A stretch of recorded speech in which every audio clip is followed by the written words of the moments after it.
Buenos días a todas y todos los presentes. Vamos a comenzar con el curso de médicos de guardia del día de hoy. Recuerden tener sus micrófonos desactivados y que pueden ir haciendo preguntas por el chat de la sala que serán respondidas por el disertante al final. El primer tema de hoy es el ABC del trauma y el disertante es el profesor Dr. Luis del Río Díez, quien es jefe por concurso del Servicio de Cirugía General del Hospital de Emergencias Dr. Clemente Álvarez de Rosario.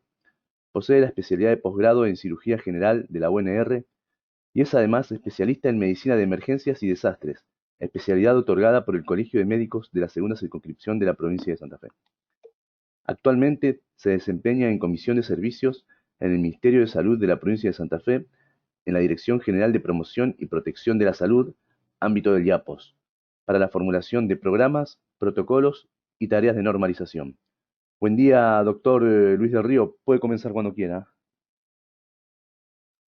Bueno, buenos días. Voy a compartir la pantalla, agradeciéndoles al Colegio de Médicos realmente la oportunidad que me dan para poder contarles todo esto, que es tan interesante, que es tan lindo y que atrapa. Así que es una charla que es larga, pero créanme que vale lo que yo les voy a dejar. Tienen la suerte de que en mayo del año pasado yo di este mismo webinar, año 2017 en realidad, no el año pasado, y que está colgado. Aquí les dejo el link donde lo pueden ustedes ver, pero además van a poder encontrar otros sitios donde poder recabar información que en el transcurso de los años uno ha ido dejando en charlas, como este curso de cirugía que hacíamos en el Clemente Álvarez, se llama Trauma para Principiantes, y donde hablábamos de cinemática de trauma. Tiene dos partes este curso. Les dejo los links donde ustedes los pueden descargar gratuitamente, van a encontrar todas las imágenes, videos. Aquí encuentran la segunda parte, y una charla que fue parte de ese curso que se llamaba Evaluación Inicial en Trauma. Si bien es cierto lo que hoy vamos a dar no es exactamente igual a lo que yo les di en mayo de 2017, todo lo que ustedes quieran ver lo pueden encontrar entrando al buscador y poniendo mi nombre, poniendo evaluación inicial del trauma, poniendo cinemática en el trauma, poniendo atención inicial del traumatizado. Van a encontrar todas las charlas subidas a sitios gratuitos donde ustedes las pueden descargar en PDF. Igualmente, mi idea es, como dicen los españoles, hoy darles pinceladas de lo que es el ABC del trauma. Les voy a dejar este correo electrónico que ven aquí. Este es mi correo electrónico personal. No tengo ningún problema en que quien lo necesite, quien se perdió algo, quien necesite que le pase alguna charla en PDF o el link de donde poder descargarlo, con tantísimo gusto lo voy a hacer. Me comentaron que dentro de los que están escuchando hay médicos, hay casi colegas, y bueno, va dirigido a ellos. Voy a tratar de que sea una charla amena y sobre todo de dejarles información sencilla, linda, de no subirles y pegarles un libro completo, sino de subirles cosas prácticas para ustedes. Uno aprendió en cirugía que uno aprende viendo uno, haciendo uno y enseñando uno. Este See One, Do One and Teach One, que ha sido motivo de estudios, de libros, y hasta, fíjense, la doctora Miranda de Grey's Anatomy, un poco pone en práctica en esto, ¿no? De ver, hacer y enseñar. Bueno, hoy vamos a tener la oportunidad de ver. Indudablemente no es lo mismo ver en una pantalla que ver in situ, ver un paciente. Pero bueno, yo voy a tratar al menos de mostrarles muchas cosas para que ustedes vean muchas cosas y puedan tener lugares donde buscar y ver de nuevo todo esto las veces que sea necesario. El título es El ABC del trauma. y A, B, C en realidad son las tres iniciales de las tres palabras que en inglés significan airway, camino del aire, breathing, respiración, ventilación, y circulación o circulation.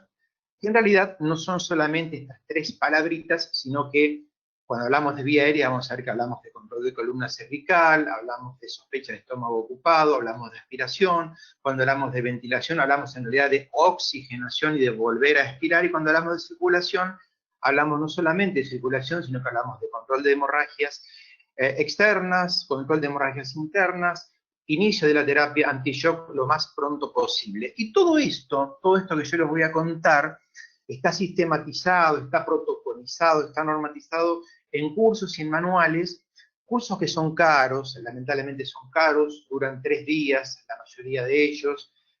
Hay cursos para trauma, como los que le pongo aquí, el PHTLS, que lo vamos a ver, yo les voy a contar muchas cosas de este curso, el BTLS, el Basic Trauma Life Support, el ATLS, específicamente para médicos, el manejo avanzado del trauma, el PALS, el Pediatrics Advanced Life Support, o su versión en castellano, el AITP, va a decir la atención inicial del trauma pediátrico, y cursos para pacientes críticos no trauma. En todos los cursos de trauma siempre se ha dividido la atención de los pacientes traumatizados en dos grandes etapas, la etapa prehospitalaria y la etapa intrahospitalaria. La primera incluye la atención en la escena, en el lugar del evento, en el traslado, y la etapa intrahospitalaria incluye desde la llegada al departamento de emergencia, la sala de emergencias, vale decir el emergency department, el emergency room, el shock room y la sala de operaciones, operating room, y podríamos decir que termina en la terapia, lo hayamos o no operado a ese paciente. Este es el manual ATLS para los estudiantes, aquellos que hemos hecho varias veces el ATLS, es realmente una guía, es una especie de manual, no de Biblia, pero bueno, podríamos homologarla a la Biblia del manejo o del soporte avanzado de la vida en el paciente traumatizado, y este es el manual del PHTLS, del Pre-Hospital Trauma Life Support, que está, fíjense, hecho por la Asociación Americana de Técnicos en Emergencias Médicas, vale decir, para nosotros los paramédicos, o por lo que los mexicanos le llaman los TUM, los técnicos en urgencias médicas. Es realmente un curso que, si se fijan, tiene el aval del Comité de Trauma del American College, vale decir que tiene el aval del ATLS, y es un curso realmente muy, pero muy interesante, que yo suelo recomendarle a los médicos que antes de hacer un ATLS hagan este curso. Y es sorprendente lo que les sirve el PHTLS, nos sirve, pero sobre todo a aquellos médicos que trabajan en ciudades más pequeñas, en localidades donde el sistema de salud no está tan desarrollado como lo podemos tener en una gran ciudad como puede ser Rosario, como puede ser Santa Fe. Créanme que a mí me llamó siempre la atención, yo fui durante muchos años instructor PHTLS, y los que más sabían de lo que era extricación, de lo que era el manejo del paciente politraumatizado en la etapa prehospitalaria y en el terreno, eran los chicos o chicas que trabajaban en defensa civil, los bomberos y bomberas, los paramédicos, los choferes de ambulancia. Realmente, además de las ganas y la participación que tenían, los saberes que ellos tenían realmente eran fantásticos, era un lujo trabajar con ellos. Bueno, yo les voy a contar un poco todo esto, porque fíjense que cada uno de estos manuales intenta trabajar en alguno de estos picos que han sido descritos hace mucho tiempo, de los 3 picos de muerte que los pacientes politraumatizados sufren, y que los vamos a ver durante esta charla. El ABC del trauma nada tiene que ver con esto, que es el CAB, que fue dicho en las guidelines del American Heart Association, pero que tiene que ver con RCP y con atención cardiovascular de emergencia. El cambio del ABC por el CBA nada tiene que ver con el paciente traumatizado. ¿Sí? Quiero decirlo para que arranquemos y tengamos en cuenta que no pasa por ahí. El trauma sigue siendo, pese a todo, y tal vez en esta pandemia haya disminuido un poco, pero sigue siendo la primera causa de muerte entre 0 y 44 años, dicho por la OMS. Esto sigue siendo así, va a seguir siendo así. No creo que esto lo cambiemos y va a seguir siendo la primera causa de muerte en este grupo etario y la tercera causa de muerte global. Yo recomiendo fervientemente este libro, que ya tiene algunos años, por varias razones. Primero, porque es muy buen libro. Segundo, porque es corto. Y tercero, porque lo pueden descargar gratuitamente de este sitio.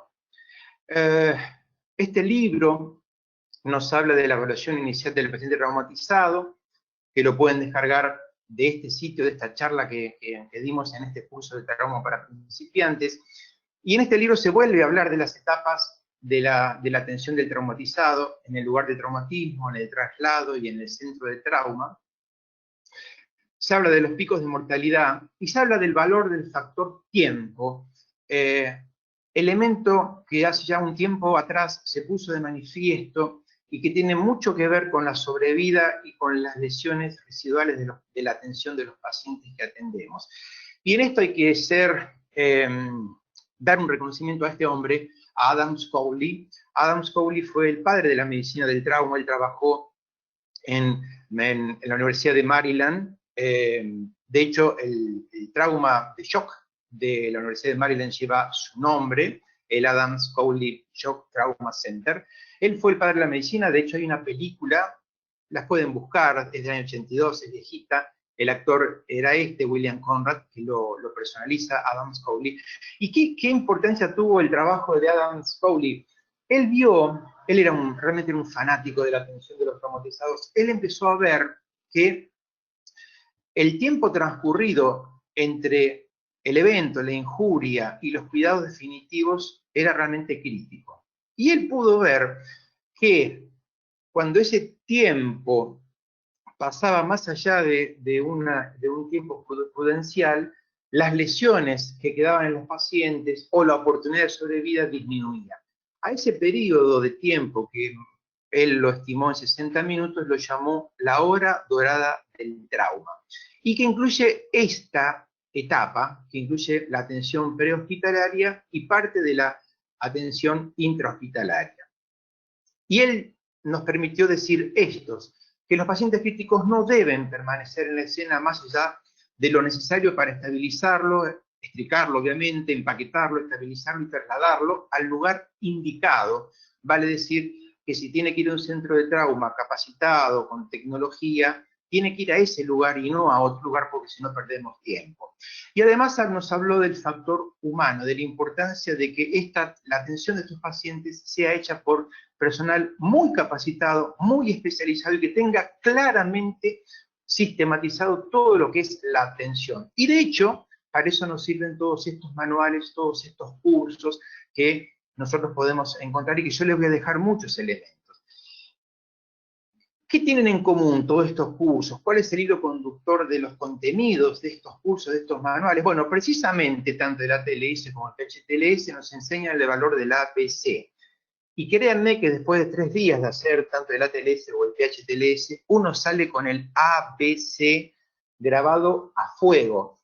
Y les puedo asegurar que yo hice mi primer ATLS, había terminado mi formación como cirujano, mi factura de residencia, era médico de guardia, y créanme que cuando volví a la guardia después de 3 días era viernes, sábado y domingo, era permanentemente volverme el ABC. Y bueno, yo voy a volver a hacer un picaceso con el ABC del trauma, que como dije, es las letras iniciales de vía aérea, ventilación, oxigenación y circulación, pero que podríamos completarlo con el D y el E, A, B, C, D, E, porque el punto D es el déficit neurológico, la disability, y el punto E es la exposición. 2 cosas muy importantes. El ABC tiene una sistemática, y hasta que yo no tengo garantizado el A, no puedo pasar al B, hasta que no tengo garantizado el B, no puedo pasar al C. Y si estando en el B, el A es alterado, tengo que volver al A, y no puedo seguir con el B y menos con el C. Entonces, recuerden no pasar al B si el A no está garantizado, y si estando en el B, el control de A se altera, debo volver al A. Y lo mismo pasa para el D y el C. Si estando en el B no puedo pasar al C si no he garantizado el B. Y si estando en C se destabiliza el B o el A, debo volver para atrás. Esto es muy importante. Es algo fundamental porque si no vamos a tener con pacientes trasladados a un centro de trauma con lesiones irreversibles a nivel encefálico. Esto va a ser lo que vamos a charlar hoy. El punto A, manejo de la vía aérea básico, manejo avanzado de la vía aérea, métodos alternativos, ventilación, oxigenación, control de hemorragias, circulación, terapia anti-shock, cómo evaluar un paciente neurológicamente en forma inicial, en forma fácil y en forma un poquito más compleja, cómo se hace la exposición de estos pacientes y cómo estos pasos van a ver que están tan protocolizados, tan sistematizados, que cuando uno lo aprende, lo hace casi automáticamente, y esto es lo importante que tienen estos cursos. Cuando hayamos terminado este webinar, nosotros vamos a ser capaces de poder decir todo esto de una manera casi sin pensarla. No tan así, ¿no? Pero bueno, vamos a poder ser capaces de ver todo esto. Yo lo voy a volver a poner esta diapositiva al final, a ver si mi objetivo fue concretado o no. Recuerden que la evaluación inicial del paciente traumatizado es la piedra fundamental de todo lo que yo vaya a hacer después. Es el punto de partida de la toma de decisiones. Y la evaluación inicial en trauma realmente es un arte. Es escuchar, es mirar, es sentir, es tocar, es pensar. ¿Pensar qué? Y pensar en todo lo que debo tener como elementos en mi cabecita de aquello que puedo encontrar. Porque este dicho de que el que no sabe lo que busca no reconoce lo que encuentra es cierto. Y si yo en mi cabeza no tengo qué mata a ese paciente, qué patologías lo van a matar si yo no las encuentro, si yo no las pienso, no las voy a poder encontrar. Y entonces, esta pregunta es básica. ¿Qué busco en una evaluación primaria en un paciente traumatizado? Busco esto, busco las condiciones que ponen en riesgo la vida del paciente. Busco aquellas condiciones que pueden matar al paciente. Busco aquellas patologías que en ese lapso de oro pueden matar al paciente. Si yo no las encuentro o las despisto, ese paciente puede morir y yo voy a haber sido responsable, no culpable, responsable de que ese paciente no tenga una sobrevida adecuada. Volvemos a la curva trimodal. En esta etapa y en este punto, en esta hora o en esta hora y media, 2 horas de la etapa dorada del trauma, es que yo debo buscar esas lesiones. Ha sido clasificado los 3 picos de mortalidad y las patologías que aparecen en esos picos de mortalidad. Si yo las extraigo de esta placa y las llevo aquí, fíjense que en el primer pico de muerte, que está aquí, que es alto, aparecen lesiones que realmente son incompatibles con la vida y que, como nos pasó un día en nuestro hospital, se cayó de la terraza del hospital un operario de casi 3 pisos, cayó en el patio del hospital. Obviamente lo levantamos, lo pusimos en la tabla espinal larga, le pusimos el collar cervical, le pusimos los estabilizadores laterales, lo llevamos al shock room, lo tratamos inmediatamente, lo llevamos a terapia intensiva, lo tomografiamos, hicimos todo lo que teníamos que hacer. Las lesiones que tenían fueron tan graves que el paciente sucumbió. ¿Qué significa? Que este pico, estas patologías, las lesiones de tronco encefálico altas, las pérdidas de masa encefálica severas, las lesiones de médula cervical severa, con secciones completas, las lesiones o arrancamiento de grandes vasos, las decapitaciones, son incompatibles con la muerte, por más que eso suceda en el hospital mismo. Estas lesiones solamente pueden evitarse previniendo el accidente. Pero fíjense que aparece un segundo pico, que son aquellos pacientes que no mueren en este pico, y donde aparecen las 3 causas principales de muerte prevenibles o evitables, que son producidas por lesiones craneoencefálicas, lesiones raquimedulares altas, las hipovolemias y las hipoxias. Y después tenemos un tercer pico que se produce tiempo después, semana después, que habitualmente se produce en la estancia del paciente en terapia intensiva. Son pacientes que mueren por sepsis, por disfunción orgánica múltiple, que los termina llevando a falla orgánica múltiple y a la muerte. Recuerden que en esta evaluación primaria lo que yo busco son las condiciones que pueden matar al paciente, las condiciones que ponen en riesgo la vida del paciente. ¿Y cuáles son? Y le voy a pedir disculpas porque lo voy a repetir hasta el cansancio de esto. Esto así como el ABC, yo se los voy a tallar a fuego. Yo quiero que se vayan de esta charla recordando cuáles son las 3 grandes causas por las cuales se mueren los pacientes en esta franja de tiempo. Fíjense que un 50% de las muertes prevenibles son debidas a traumas craneoencefálicos o traumas encefalocranianos y a lesiones nodulares altas.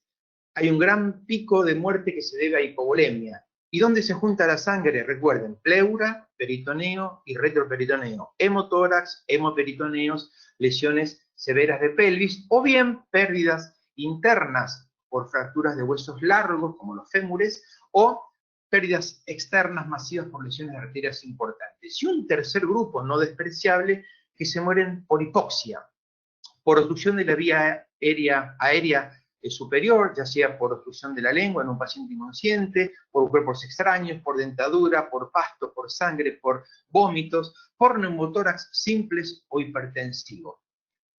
Le voy a poner algunas imágenes para significar lo que le estoy diciendo. Recuerden, la muerte prehospitalaria más común prevenible son las lesiones por trauma craneoencefálico o trauma encefalocraniana y las lesiones medulares altas. La segunda causa de muerte son las hipovolemias, hemotórax, hemoperitoneos, hemorretroperitoneos, lesiones que juntan sangre en la pleura, en el peritoneo y en el retroperitoneo, y las hipoxias. Recuerden que estas muertes están en este sitio donde Adams Cowley nos dijo, aquí está la clave para que la sobrevida de los pacientes sea mayor y que las secuelas sean menores. En nuestro curso PHTLS tenemos un capítulo fundamental que es cinemática en el trauma y les vuelvo a repetir, no porque lo haya dado yo a esta charla, pero busquen la primera parte y la segunda parte de esta charla porque es realmente muy importante. El PHTLS tiene un capítulo enorme de lo que es cinemática. Y la cinemática, créanme, que es lo que nos permite a nosotros poder pensar en esto que yo les decía, que quien no sabe lo que busca no reconoce lo que encuentra. Cuando uno piensa en cinemática y piensa que lo que le pasó a ese paciente tiene que ver con el evento traumático, vamos a entender esta frase, que la piedra fundamental de la evaluación inicial es la consideración precoz de la cinemática, porque podemos predecir lesiones ocultas. Y cuando nosotros estudiamos energía cinética, vamos a ver que este factor, que está elevado al cuadrado, que es la velocidad, es el factor más importante. Y esto, créanme, que lo tienen que tener en cuenta aquellos que se dedican sobre todo a la etapa prehospitalaria. Y en esto vuelvo a insistir, los bomberos, los paramédicos, los choferes de ambulancia, a veces eran mucho más bichos, entre comillas, eran mucho más, eran los que mejor transmitían todo esto, porque nos decían si el traumatismo había sido frontal, había sido rotacional, había sido un impacto lateral, cómo había quedado el habitáculo del vehículo, cómo había sido la deformación, todos datos que son importantes para poder comprender esto, que yo lo voy a pasar rápido porque están en las charlas, así que lo van a poder ver, para poder comprender todo esto que es fundamental a la hora de decir cómo quedó el vehículo, que es el primero que choca, cómo quedó el habitáculo, por donde va a chocar el segundo elemento, que es el cuerpo, y para predecir el tercer elemento, que son los órganos internos, porque eso es lo que nos va a permitir pensar en lesiones, por ejemplo, de aceleración y desaceleración, e injurias por compresión, arrancamientos de grandes vasos, por ejemplo, de arterias o vasos renales, y pensar en hemorretroperitoneos, en pensar que si tiene una lesión del parabrisas puedo tener un trauma craneoencefálico, pero claro, si nadie me lo dice, nadie me cuenta que el vidrio del parabrisas estaba roto o que la deformación del volante fue importante, yo no voy a pensar en traumatismos totales, no voy a pensar en lesiones cardíacas, no voy a pensar en lesiones de órganos macizos infradiafragmáticos como el hígado o el vaso. Voy a tener que preguntar, lo ideal sería que me lo digan, ¿cómo fue el impacto? ¿Fue frontal? ¿Fue posterior para pensar en lesiones por latigazo? ¿Fue lateral? ¿Fue rotacional? ¿Hubo vuelco? Cada uno de estos impactos tiene lesiones potencialmente para pensarlas. El mecanismo de lesión, si fue hacia arriba y por arriba, como en este caso, fíjense que cuando yo pienso esto, puedo predecir estas lesiones y las voy a buscar. Lo voy a pasar rápido simplemente porque esto está, va a quedar escrito, lo tienen ustedes, y esto es muy importante. Fíjense, un impacto lateral, tal vez no me diga nada porque el paciente llega lúcido, llega consciente, pero nadie piensa que ese paciente puede tener lesiones cervicales, puede tener lesiones torácicas, claviculares, lesiones más abajo, pelvianas, fíjense, cuello, tórax, pelvis.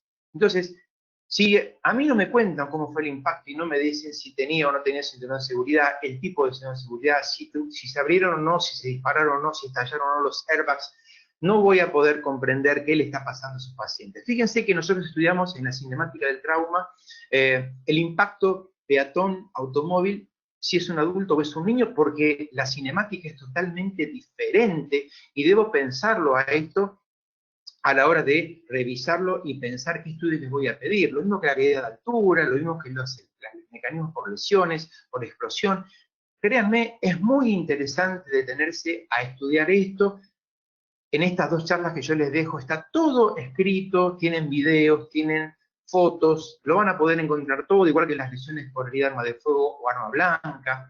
En resumen, la piedra fundamental de la evaluación inicial es la cinemática del trauma y en pensar aquellas lesiones que están ocultas y que solamente las puedo predecir si me baso en la cinemática del trauma.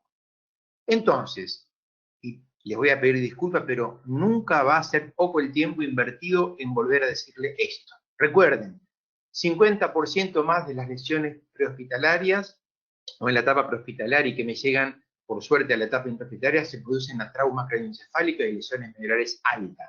Piensen, TEC, piensen, TEC, piensen, TEC, piensen, lesiones medulares altas, piensen en hipovolemia, piensen en dónde se junta la sangre, en la pleura, en el peritoneo, en el hemorroidoperitoneo, en las lesiones de huesos largos, expuestas o no, pérdidas internas, pérdidas externas. Recuerden los hemotórax masivos, piensen en que un hemotórax masivo desplaza al pulmón y no solamente produce lesiones de hipovolemia, sino que va a producir lesiones de hipoxemia. Recuerden en la posibilidad de lesiones de órganos macizos y de hemoperitoneo. Recuerden en estas lesiones, las fracturas de pelvis son lesiones gravísimas, son lesiones que matan a los pacientes. Hay que sospecharlas, hay que pensar en las lesiones de extremidades, sean abiertas o sean cerradas por la pérdida externa y la pérdida interna de sangre. Recuerden las causas de hipoxia, los neumotórax simples o normotensivos, los neumotórax hipertensivos, que son verdaderas emergencias, los tórax inestables por las lesiones pulmonares, parenquimatosas, los hemotórax masivos y el taponamiento cardíaco.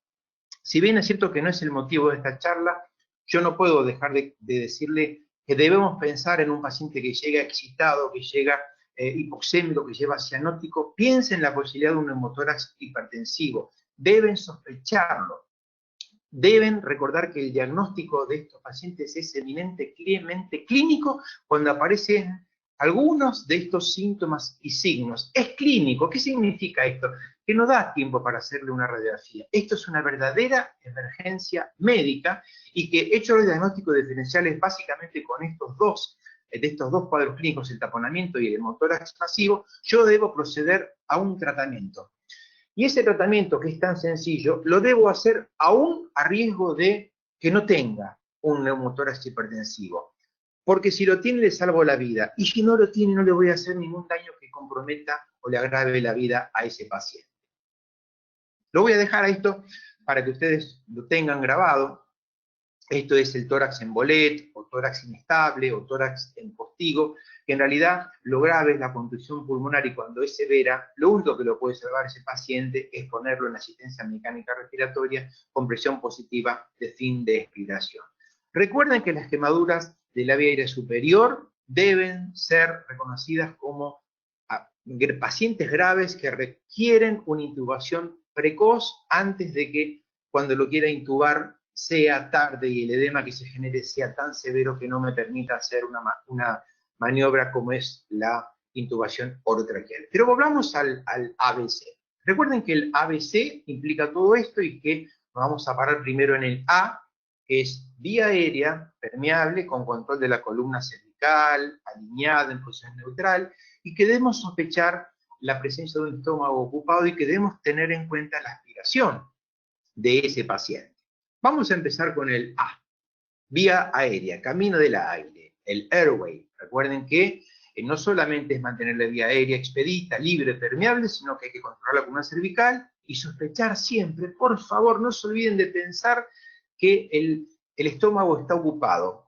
Siempre me contaba cuando empecé a aprender esto, siempre me decía, lamentablemente no elegimos cuándo vamos a chocar, cuándo nos van a pegar un tiro, cuándo nos van a pegar un cuchillazo, y suele pasar los fines de semana, el hospital se llenaba, lamentablemente, como pasa aquí en el Cuyen, los fines de semana se llega con pacientes traumatizados por accidentes de tránsito, por herida de arma blanca, arma de fuego, por violencia, y son pacientes que salen de comer, que tienen el estómago ocupado, tienen el estómago lleno, entonces tenemos que sospecharlo. Entonces recuerden, más allá de pensar que la vía aérea es garantizar la vía aérea expedita, libre, pensar en mantener la columna cervical en posición neutral alineada, piensen siempre que el estómago está ocupado, porque si no lo sospechan y el paciente vomita y se broncoaspira, créanme que la mortalidad de ese paciente es tan alta como no haberle sabido manejar la columna cervical.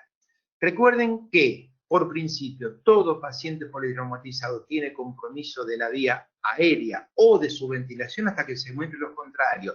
Recuerden que todo paciente politraumatizado tiene compromiso de la columna cervical hasta que se demuestre lo contrario. Por eso es que tenemos que ponerle un collar cervical, tenemos que ponerle estabilizadores laterales, tenemos que ponerle una tabla espinal larga y trasladarlo al sitio adecuado en el tiempo adecuado. Esto es un poco el manejo de la vía que vamos a empezar a transitar ahora. Recuerden que la vía aérea va de la mano con el control de la columna cervical en posición neutral y alineada. Lo podemos hacer con un operador accesorio, lo podemos hacer nosotros solos, ¿sí? Cuando estamos solos, cuando nos toca actuar solos. Recuerden que para evitar los movimientos de flexo-extensión tenemos los collares cervicales, que es todo un gran capítulo, nos dedicamos un capítulo a manejar distintos collares cervicales, que hay muchos. Les quiero recordar, porque somos muy adeptos a ponerles nombre, somos muy frecuentes, muy habitués a llamarle la iodocovidona, por ejemplo, Perdinox, o decir que los collares cervicales le llamamos Filadelfia. Bueno, Filadelfia es una marca. Vamos a ver después que las bolsas autoinflables, nosotros le decimos Ambú, y en realidad Ambú es una marca. Bueno, Filadelfia es un collar, que tal vez sea el mejor collar, tal vez digo, pero hay otros muy buenos, pero fíjense que tiene algo muy importante. Tiene una apoyatura a nivel de la séptima vértebra de la apófisis espinosa de la última cervical, la apófisis preeminente, tiene una apoyatura a nivel de hueco supraclavicular, tiene una apoyatura en el mentón y tiene una apoyatura en el occipucio. Tiene 4 apoyos, pero además tiene esto, que tiene la apertura que nos permite ver en todo momento el cuello, pero no para hacer una traqueostomía, como muchos piensan, sino para la posibilidad de ver si hay ingurgitación de las venas del cuello, para ver si no hay un hematoma expansivo, porque eso transforma a ese paciente en un paciente crítico que debo resolverlo en forma precoz. Hay todo un capítulo que es la extricación, la estabilización, el empaquetamiento en estas tablas espinales largas. Hay videos que yo les dejo colocados y colgados en la tabla de cinemática del trauma para que ustedes la vean. Así debería ser trasladado un paciente a la etapa intrahospitalaria. Así nos debería llegar el paciente. No importa si tiene vía endovenosa colocada, no importa, porque a veces el tiempo no lo da, a veces la vasoconstricción no lo permite. Pero así debería venir el paciente. Fíjense que no alcanza con el collar cervical. Debemos colocar los estabilizadores laterales, debemos colocarle los straps adecuadamente en el sitio que corresponde. Si vamos más abajo, vamos a ver que tenemos en las esquinas ilíacas anterosuperiores, tenemos en los muslos y tenemos en los tobillos, que nos permite que el paciente, por más que lo tengamos que mover o rotar, no se va a mover. Esto es algo que lo practicamos hasta el hartazgo cuando hacemos el curso PHTLS. Y les voy a mostrar algo que es importante y que quiero que lo recuerden. Lo he dicho, pero lo vuelvo a decir.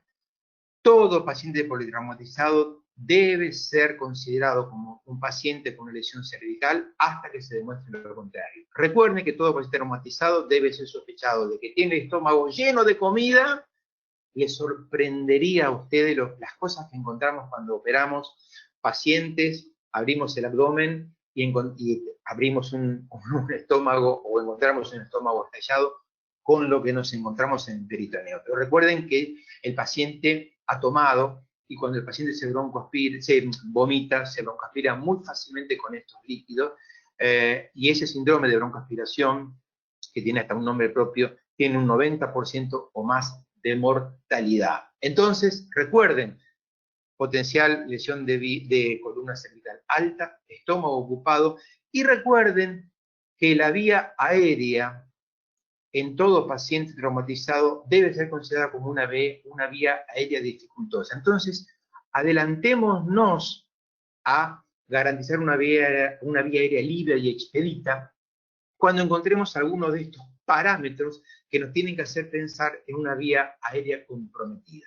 ¿Sí? Por ejemplo, una respiración ruidosa, la agitación del paciente, la excitación. Recuerden que un paciente excitado debe ser siempre considerado como un paciente hipóxico en primer lugar, por dolor en segundo lugar, vejiga llena en tercer lugar, y por último pensar en que es un paciente histérico o histérica. No pensemos en eso. Es muy común que prejuzguemos y los tildemos de histérico, de histérica, o de que está drogado, o que está alcoholizado. Ojo, un paciente agitado, lo primero que tenemos que pensar es no en eso. Debemos primero pensar que está hipóxico, y por eso debemos oxigenarlo. Pero para oxigenarlo, que es el punto B, tenemos que tener garantizado el punto A, que es la vía aérea. Entonces, piensen, si les llega un paciente con alguno de estos síntomas o signos, que ese paciente tiene comprometida la vía aérea. Recuerden que un paciente traumatizado, la vía aérea suele ser dificultosa. Y al ir introduciéndonos despacito en todo esto, vamos a ver que para garantizar la vía aérea permeable tenemos métodos que podemos dividirlos así esquemáticamente en tres grandes grupos. Métodos manuales y posicionales, métodos mecánicos y métodos quirúrgicos. Dentro de los métodos posicionales y manuales, que son los que uno habitualmente hace en la etapa pre y en la etapa intra, y lo hacemos también muy frecuentemente en el quirófano, aquellos que somos cirujanos y que nos acercamos y estamos cerca de los anestesiólogos, que son los que mejor manejan la vía aérea por lejos, y son los que nos enseñan y de los cuales tenemos que aprender y juntarnos con ellos para que nos enseñen. Estos métodos posicionales y manuales son tres, básicamente. Que comienzan con la extracción de cuerpos extraños son la elevación del mentón, la tracción anterior o subluxación del mentón inferior. Recuerden que cuando uno habla de la obstrucción de la vía aérea, si bien es cierto que hay muchas causas por las cuales la vía aérea puede estar obstruida, sangre, vómito, dientes, prótesis, comida, edema, fractura, quemadura, etcétera, etcétera, siempre, y lo puse grande y les puse una lengua a propósito de una imagen de una lengua, recuerden que en un paciente inconsciente o con una depresión del sensorio, la primera causa de obstrucción de la vía aérea es la lengua. Yo debo aspirar al paciente para sacar la posibilidad de que tenga sangre, de que tenga vómito, de que tenga cuerpos extraños, como en este caso, debo sacar los cuerpos extraños y debo pensar que la lengua es la primera causa. Esta maniobra de hiperextensión del cuello, que es la que solemos hacer con la triple maniobra en los pacientes con parada cardíaca, cuando vamos a iniciar RCP o RCPC, reducción cardiopulmonar cerebral, está formalmente contraindicada en un paciente sospechado de trauma. ¿Por qué? Porque no debemos hiperextender la columna cervical si sospechamos una lesión de columna cervical. Y si dijimos que todo paciente politraumatizado tiene lesionada la columna cervical hasta que se demuestre lo contrario, esto está formalmente contraindicado. Entonces, ¿qué hacemos? Tenemos esta maniobra simple, sencilla, que fíjense que lo que hace es despegar la lengua que está caída hacia atrás al levantar el mentón, como si ustedes recuerdan, algunos de los músculos genio-gloso, entre ellos, lo que hace es llevarse a través de la apófisis geni del mentón, llevar la lengua hacia adelante, despega la lengua de la hipofaringe y permite que el aire vuelva a entrar. Si el paciente hacía ruido y estaba roncando, y cuando yo hago esto deja de hacerlo, y escucho que tiene una buena vía aérea y que está libre y expedita, le pongo una mascarilla de oxígeno y comienzo con el punto B. Una maniobra de escuchar, si tenía ruido y deja de hacerlo, voy a poder sentir que ese paciente tiene la vía aérea libre.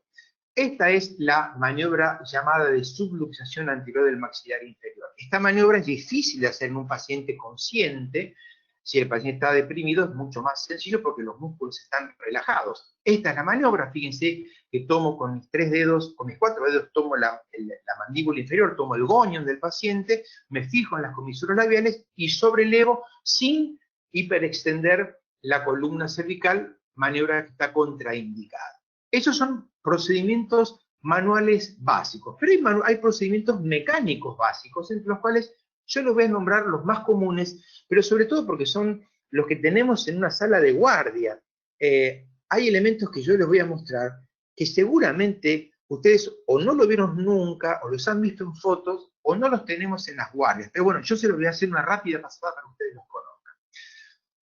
Les recuerdo que todavía estamos en el punto A, no pasamos del punto B. El punto A, acuérdense que era vía aérea, control de pulmón cervical, sospecha de estómago ocupado y aspiración. Bueno, este es por lejos el método más fácil que tenemos para llevarnos la lengua para adelante, esa lengua que se cae por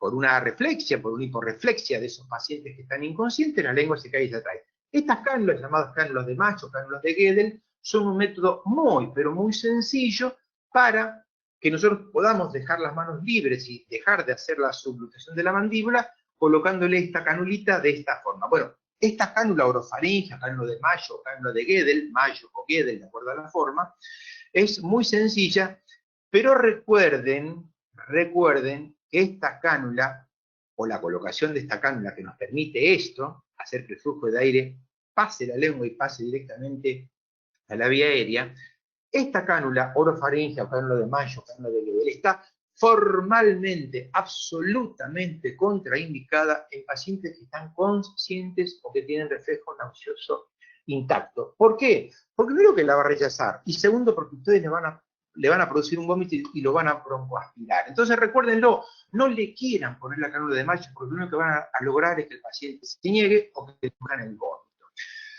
Fíjense que no está indicado ante el reflejo nauseoso, es temporaria, no es para siempre, y que no protege a la tráquea de una broncoaspiración.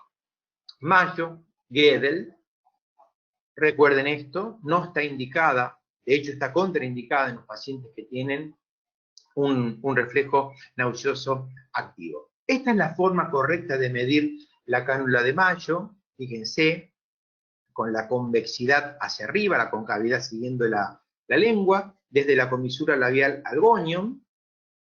Esta es la forma adecuada de medir la cánula de Mayo indicada. Ahora, yo les debo reconocer que en la mayoría de las salas de guardia, en la mayoría de las ambulancias, no tenemos varias cánulas de Mayo, no tenemos distintos tipos y usamos lo que tenemos.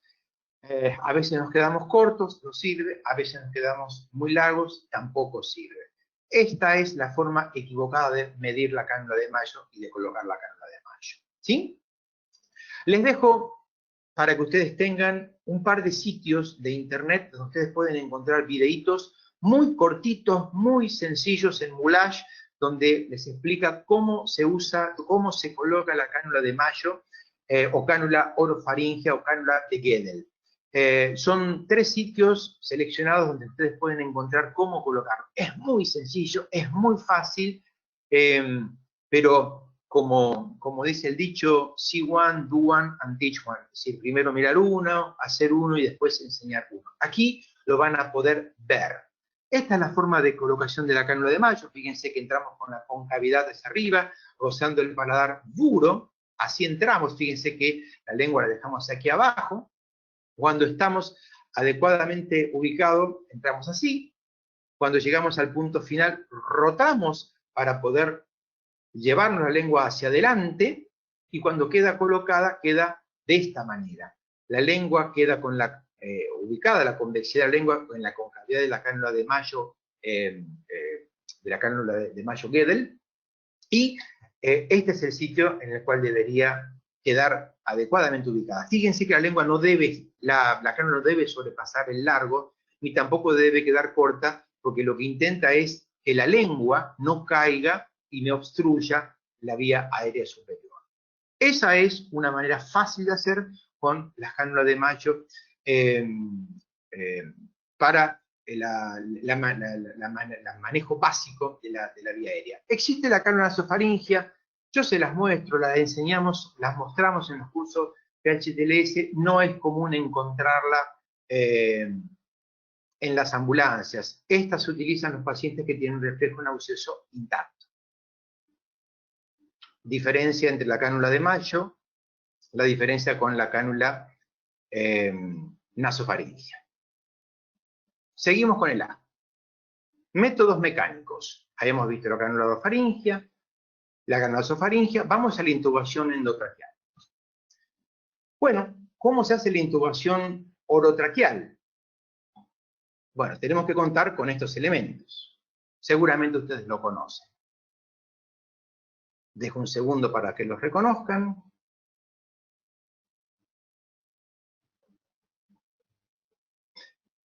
¿Por qué se debe intubar un paciente? 3 elementos fundamentales. La incapacidad para mantener una vía permeable, la falla de la oxigenación o la ventilación que yo le venía haciendo, controlada por un oxímetro de pulso, y cuando quiero anticipar lesiones o la necesidad de la intubación basado en las características clínicas de las lesiones que tiene ese paciente. Hay indicaciones que son relativas, no son las que a mí me interesan. Yo quiero que veamos estas. Estas son indicaciones formales, absolutas, por las cuales yo debería intubar un paciente de entrada por la vía orotraqueal. Obstrucción de la vía aérea, apnea, hematomas expansivos cervicales, quemaduras mayores de la vía aérea, como les mostré en esa foto, lesiones laringotraqueales, las injurias neurológicas con una escala de Glasgow, que vamos a ver después, igual o menor a 8, y las lesiones medulares altas por encima del C4. Estas son indicaciones formales, absolutas, de una intubación orotraqueal. Hay 2 grandes palas o tipos de laringoscopios. La más conocida probablemente sea la pala de Macintosh, o laringoscopio con pala de Macintosh, que es curva, y este, que es el de Miller, menos visto, no es el que vemos habitualmente, que es el laringoscopio con pala recta. Fíjense que la diferencia es que en uno vamos a ver la epiglotis, en otro no vamos a ver la epiglotis. Lo interesante es contar con un buen laringoscopio, contar con el tubo endotraqueal adecuado. Cada uno tiene que tener una noción del tamaño del tubo que le va a colocar al paciente y saber manejar el laringoscopio. Intubar no es algo sencillo, es algo que hay que aprenderlo. Yo les recomiendo que aprendan al lado de un anestesiólogo. Son los que mejor intuban por lejos, son los que mejor nos enseñan.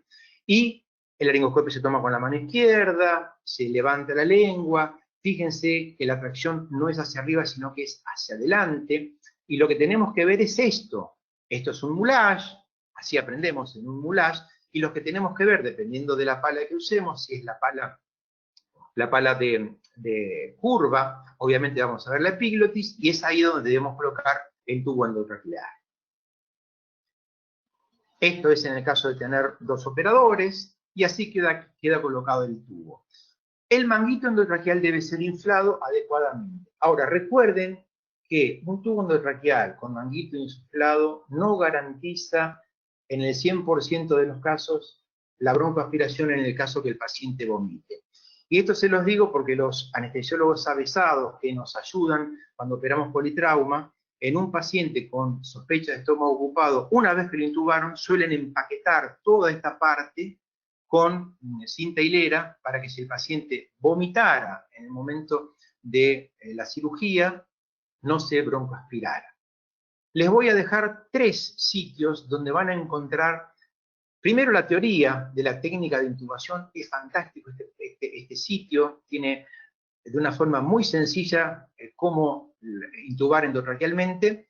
La técnica de intubación en un fantoma es muy, pero muy sencilla, y este videito que dura muy poquito para la atención prehospitalaria, de cómo intubar un paciente.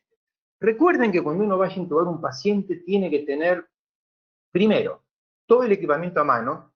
Segundo, el paciente en la posición adecuada. Y lo más importante, tener al paciente hiperoxigenado. Si nosotros no oxigenamos al paciente en forma adecuada antes de largarnos a intubarlo, podemos cometer errores graves, sobre todo en personal que no está adecuadamente entrenado en esto y que se pone a intubar y no lo encuentra y que le traumatiza la vía aérea y que insiste, que insiste. La recomendación, si uno no sabe intubar, si uno no sabe manejar un laringoscopio, si uno no sabe intubar porque lo ha hecho, primero, o busca a alguien que lo sepa hacer, si tiene un anestesiólogo a mano, mejor, son los que mejores intuban. Si uno no sabe intubar, es preferible que lo siga manejando con una cánula de Mayo, que con una canulita lo puede ventilar y lo puede oxigenar hasta que venga alguien que lo sepa intubar. Recuerden que si uno no sabe intubar o se apura a intubar, comete errores. Tenemos hoy la posibilidad de tener oxímetros de pulso que nos permiten hiperventilar al paciente hasta tener una saturación parcial de oxígeno adecuada y permitirnos el tiempo necesario para, con toda la tranquilidad, hacer la intubación de esos pacientes. Recuerden que la mejor forma de certificar que el tubo que yo le coloqué está en la tráquea es cuando yo lo veo pasar por las cuerdas vocales. Pero además de esto, si ese tubo, una vez que lo coloqué, se empaña, es otra forma de decir, lo coloqué en la tráquea. Otra forma es cuando le conecto el detector de CO2 y otra forma es cuando yo comienzo a ventilarlo, ver que lo debo ocultar en los campos pulmonares, ver que entran ambos campos pulmonares en forma simétrica, porque es muy común ver en los que recién comienzan a intubar que lo colocan muy adentro al tubo y el tubo se va obviamente por la posición anatómica en el bronquio fuente derecho y que del lado izquierdo no le entra aire, entonces debo retirarlo, o bien, que es el tercer punto, debo auscultarlo por debajo del sifoides para garantizar que no le intubé el esófago. Les quiero mostrar algunas maniobras que ustedes van a encontrar para que sepan. Esta maniobra descrita por Selig lo que busca, lo van a encontrar en este videito, que es muy lindo. La maniobra de Selig lo que intenta es comprimir, con un operador externo, que habitualmente somos los que estamos al lado del anestesiólogo, es comprimir la membrana cricotiroidea, haciendo que la tráquea quede obstruida en un intento de evitar un reflujo en el momento de ventilar el paciente o de intubarlo. Esta maniobra de Selig, en realidad, fíjense que lo hace con la maniobra, lo hace un verso con la maniobra Burke, que es desplazar hacia atrás, hacia arriba y desplazarlo hacia la derecha, a la tráquea. Ha demostrado que en realidad no evita la regurgitación, y por más que muchos anestesiólogos nos piden, los pacientes politraumatizados, que me dicen, haceme Selig, quiero que lo sepan que si bien es cierto que es algo que podemos hacer, no garantiza el 100% la broncoaspiración. Les dejo 2 o 3 videos donde van a encontrar esto de una manera detallada, cortita y fácil, espectacular. Está en inglés, pero es muy sencilla. Les muestro esta guía que no sé por qué no está más difundida y por qué no la tenemos más frecuentemente en todos los sitios donde hacemos intubación. Es la guía de Eichmann, es una guía que no tiene que ver con otras guías que vamos a ver a continuación. Es una guía maciza, que es una guía que se coloca a ciegas, que entra a la vía aérea superior y que nos permite, sobre esta guía, hacer pasar el tubo endotraqueal en los pacientes que tienen intubaciones dificultosas. Si la guía yo la coloco a ciegas y veo que se va de largo, es porque se la metí en el esófago. Si la guía la coloco y encuentro un stop, es porque está colocada en la tráquea. Cuando estoy en ese lugar, desciendo por la guía, lo van a ver aquí está la técnica, está muy bien descrita, les pongo el sitio, está en Facebook para que lo vean, pero pueden ver aquí, es la guía de Eichmann, o Camel Acid Boogie, realmente es fantástica y nos permite, sobre todo en los pacientes grado 3 de la creación de Cormack, que ahora se las voy a mostrar, intubar un paciente para aquellos que de pronto no tienen tanto hábito o son pacientes que son difíciles de intubar. Esta es la clasificación de Cormack para la laringoscopía. Cuando tenemos estos pacientes, que no vemos esto, que es lo que nos permite intubarlo en visión directa. Bueno, esta técnica con esta guía nos permite, acá lo van a ver, es un videito, fíjense que dura apenas un minuto y segundos, es fantástico cómo se utiliza. Este es otro video muy sencillo, este es otro que está en inglés, pero no importa, se entiende muy fácilmente cómo se utiliza la guía de Eichmann. Y esto, que es del laboratorio Cook Medical, un laboratorio excelente, que es una guía FROBA, que algunos lo asimilan a la guía de Eichmann, no es lo mismo, es una guía multiperforada, que fíjense que tiene una cánula que nos permite hacer ventilación de esos pacientes de muy poco tiempo, como lo podemos hacer con la ventilación en jet que vamos a ver después. Ténganlo en cuenta, no es algo muy costoso, debería estar en todas las salas de guardia, más allá de que suele estar en las salas de anestesia y de quirófano, pero esto es un método muy lindo, muy sencillo, muy fácil y no sé por qué no se lo ha difundido. Les dejo este PDF, es fantástico, nos habla de las guías elásticas de intubación, esto que yo les mostré, las diferencias, es cortito, es muy lindo, es un PDF, ahí les dejo el link para que lo puedan ver y descartar.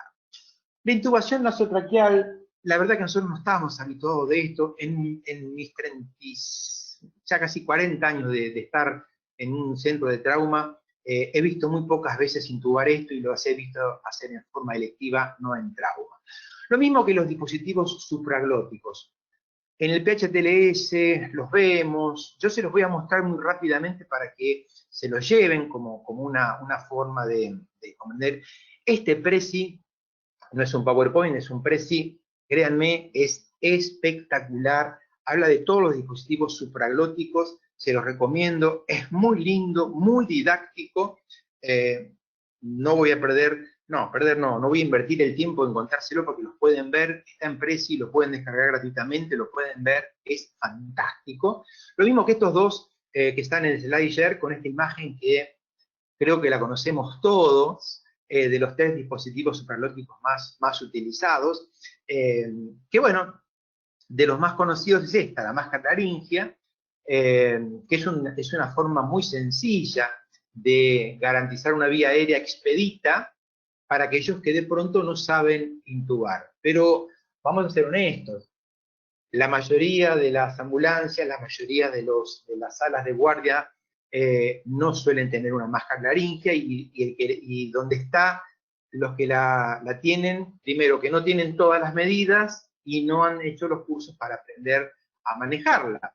La máscara laringia queda colocada de esta manera, fíjense que queda abierta, queda expuesta para que el aire que entre vaya directamente a la tráquea y no vaya al esófago. Esta es la Laryngeal Mask Airway, o LMA, o máscara laringe simplemente, pero fíjense la cantidad de tamaños que hay. Es decir, esto como los tubos endotraqueales, no le puedo poner un tubo 8 a un chiquito de 14 años, no le puedo poner un tubo 7 a un paciente que merecería un tubo 8,5 porque va a bailar, va a perder aire. Bueno, deberíamos tener todos los tamaños de máscara laringe. Esta es la forma de colocarlo. No voy a perder o invertir tiempo en esto porque les voy a dejar 3 videos de colocación de máscaras. Son recortitos, pero es muy, muy sencilla. Hay muchos modelos y marcas de máscaras laringias. Está la Supreme, esta es la más común. Créanme que es muy sencilla, no hace falta el laringoscopio, se maneja simplemente con el dedo. Y hay máscaras laringias que, como esta que es el Fast Track, que nos permite, una vez colocada la máscara laringia, por su interior colocar un tubo endotraqueal. Esta es la máscara laringia que tiene marca registrada, que es el Fast Track. Aquí les muestro la técnica, esta página se la recomiendo, www.fiberanestesia.com. Es una página muy linda, de ahí les rescato este videito. Son todos videos de 1 minuto y medio, 2 minutos, 3 minutos, donde en Fantomas ustedes van a poder ver este C1, que yo les contaba de C1, Do One and Teach One, ver uno, hacer uno y enseñar uno. Bueno, van a poder ver, es mi idea, que ustedes vean en Fantomas, de videos muy seleccionados, muy sencillos, con los elementos que nosotros podemos tener en la Argentina. Esto que lo nombramos en el PHTLS, lo nombramos en la TLS, que es el CombiTube, Es un tubo que realmente, si lo tuviéramos, no lo tenemos, el que lo tiene lo felicito, viene en dos tamaños, es un tubo que se coloca a ciegas y que tiene dos balones, uno distal, que tiene una capacidad pequeña, como cualquier tubo endotraqueal, y uno supraglótico, que queda puesto en la hipofaringe, que tiene una capacidad de hasta 100 mililitros, se inflan los dos, uno intuba a ciegas, no sabe dónde cayó el tubo, si cayó en el esófago o cayó en la tráquea, y lo que uno hace es ventilar por un tubo o por el otro, y auscultar.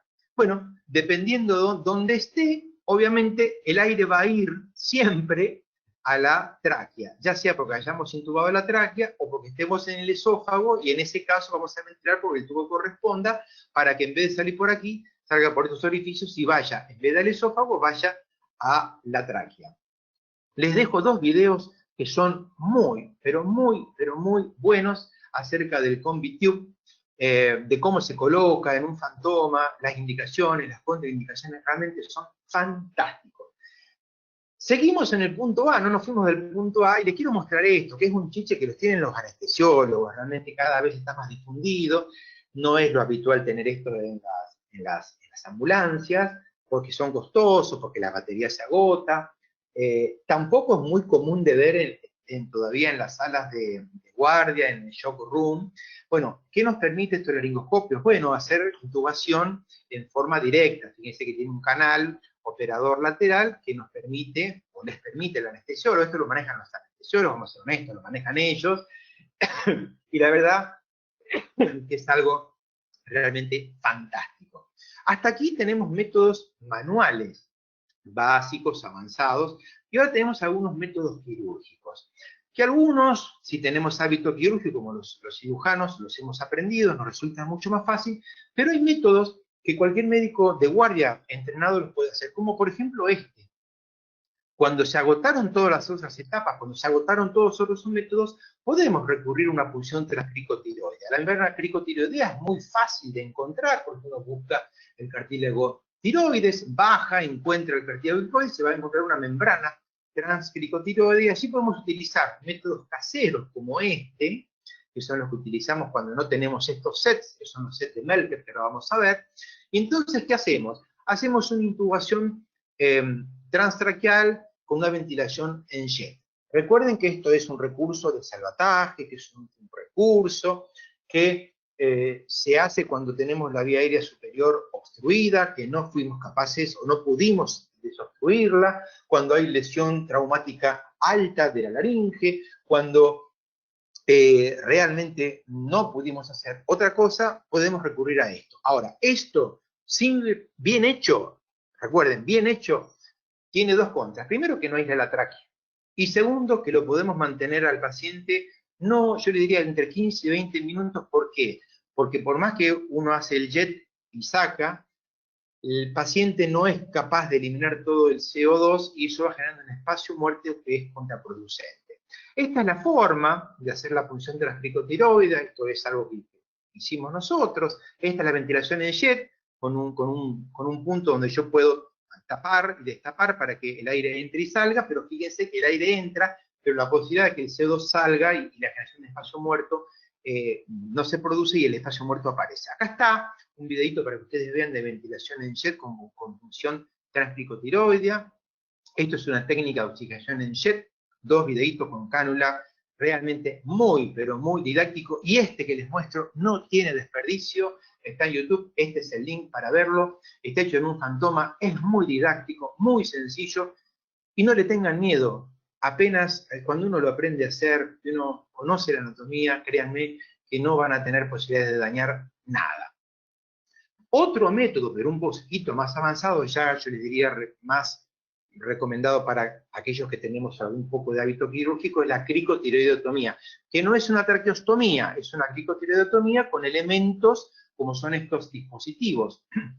Aquí les muestro, les dejo un videíto muy lindo de un congreso desde el año 2017, muy, muy didáctico, y le dejo del laboratorio Wilson Cook, le dejo el set de Melker, cómo se utiliza, es un set para hacer función transcricotiroidea con un método que me permite, con método de Seldinger, hacer la punción de la cricotiroidea. Lo van a encontrar en este link. Es muy sencillo, sobre todo para que si lo tienen, lo sepan utilizar. Y si no lo tienen y tienen la posibilidad de que se lo compren, lo tengan a mano, porque nos puede salvar de alguna intubación dificultosa. Este video es muy bueno, nos enseña cómo utilizar el set de Melker. Yo les he seleccionado y les he elegido videos muy, pero muy cortitos y muy, muy didácticos. Esto es un método que, si ustedes me preguntan cuántas veces lo hice, me acuerdo cuántas veces lo hice, y lo hice en quirófano, cuando en cirugías selectivas, el anestesiólogo no lo pudo intubar, entonces le ofrecí hacérselo y lo hicimos. Se punza la membrana cricotiroidea, se pasa una guía de las que utilizamos para hacer punciones venosas centrales por método de Seldinger, colocamos la guía, la sacamos por la boca o por la nariz, por donde salga, la tomamos y a través de esa guía colocamos el tubo orotraqueal o nasotraqueal. Les dejo un videíto de YouTube donde van a encontrar esta técnica de intubación retrógrada. Terminamos con el A, fíjense, punto A. Nunca pasamos al B si el A no está garantizado. Pero supongamos que el A está garantizado y podemos entrar al punto B, que significa breathing, ventilación, respiración, pero sobre todo oxigenación. Yo puedo ventilar con cualquier gas. La idea es ventilar con oxígeno. ¿Y cuánta cantidad de oxígeno? La mayor fracción de oxígeno inspirada. Lo más cercano a 1 posible. Recuerden que cuando ventilemos un paciente tenemos que hacerlo con una presión adecuada. Esto es muy común de ver cuando uno le enseña a ventilar a un residente, uno cuando le enseña a un médico, o un médico recién recibido, es muy común que ventilen con mucha fuerza y con mucha presión. Bueno, eso hay que tener cuidado porque puede producir un barotrauma. Entonces tengan cuidado con el aporte de oxígeno. Yo les recomiendo este video. Es muy, pero muy, pero muy bueno. Nos muestra todos los dispositivos para oxigenoterapia siguiendo las dos guías, una que aparece en esta revista, muy conocida para nosotros los cirujanos, que son las guías BTS para el uso de oxígeno en urgencia, son de 2008, y esta del 2002 de la Sociedad Americana de Cuidados Respiratorios. En este video van a ver todos los dispositivos que hay para oxigenar a un paciente en forma adecuada. Se los recomiendo, véanlo, este sí es un poquito más largo, creo que dura 12, 15 minutos, pero hace un repaso de todos los dispositivos y realmente vale invertir el tiempo en verlo. Entre esos dispositivos tenemos esta mascarilla, que sirve obviamente para un paciente que está ventilando espontáneamente, lo cual no invalida que lo dejemos colocado en la tabla espinal, que le dejemos colocada el collar cervical, hasta que despistemos una lesión cervical. Aquí a este paciente habría que haberle dejado el strap en la frente y el strap está colocado en este punto. Bueno, por algún motivo se lo sacaron. De esta charla que yo les digo van a encontrar estos dispositivos y van a poder comprender para qué sirve cada uno. No se lo voy a nombrar, no es el motivo de esta charla, porque lo van a encontrar en este sitio, que se los dejo a propósito para que ustedes puedan entrar y verlo. Estas máscaras, creo que todos las conocemos, pero les puedo asegurar que las mal utilizamos hasta que no entendemos para qué son estas boquillas, hasta que no entendemos para qué son estas boquillas, hasta que no entendemos por qué tienen color, hasta que no leemos que acá dice litros y acá dice un porcentaje. ¿Y qué significa eso? Que si yo conecto la manguera al flujímetro, ya sea del tubo de oxígeno o al flujímetro del poliducto, si yo coloco a tantos litros, por la mezcla que se produce por efecto Venturi, la concentración de oxígeno que va a respirar el paciente en esta máscara va a ser del 40, del 24, del 60%. Entonces, dependiendo de lo que yo quiera, yo voy a utilizar la boquilla adecuada. Tengo otro tipo, como es este, que fíjense que ya me dice que si yo coloco el flujímetro a tantos litros por minuto, yo voy a lograr una concentración de oxígeno inspirado en este punto de tanto por ciento, ¿sí? La fracción inspirada de oxígeno.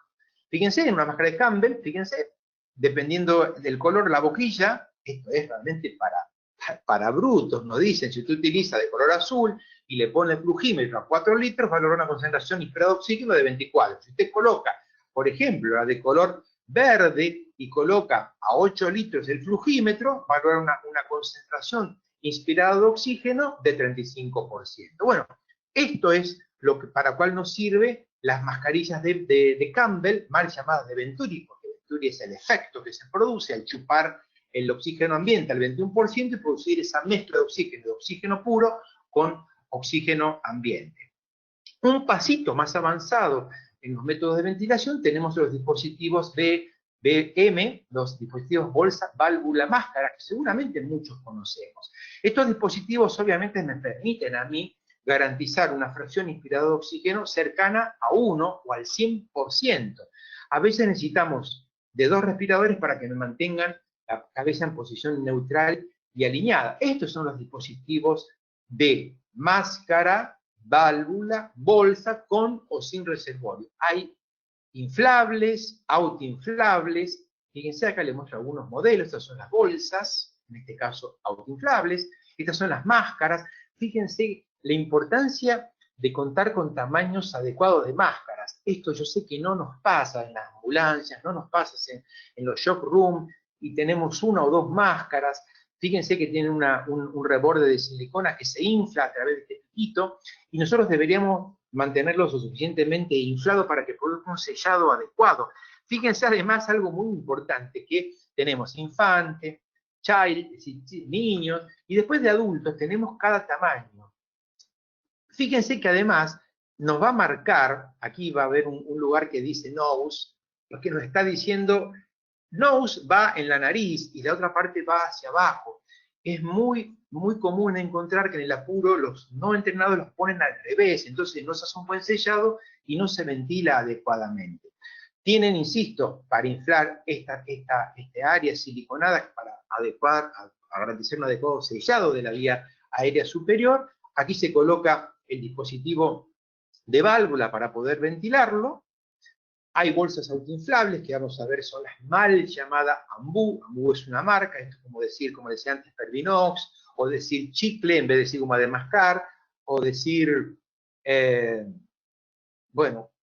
marcas en especial, ¿no? Y si esta bolsa autoinflable es lo que conocemos, mal conocido como bolsa de Ambu. ¿Sí? Esta es la bolsa de anestesia.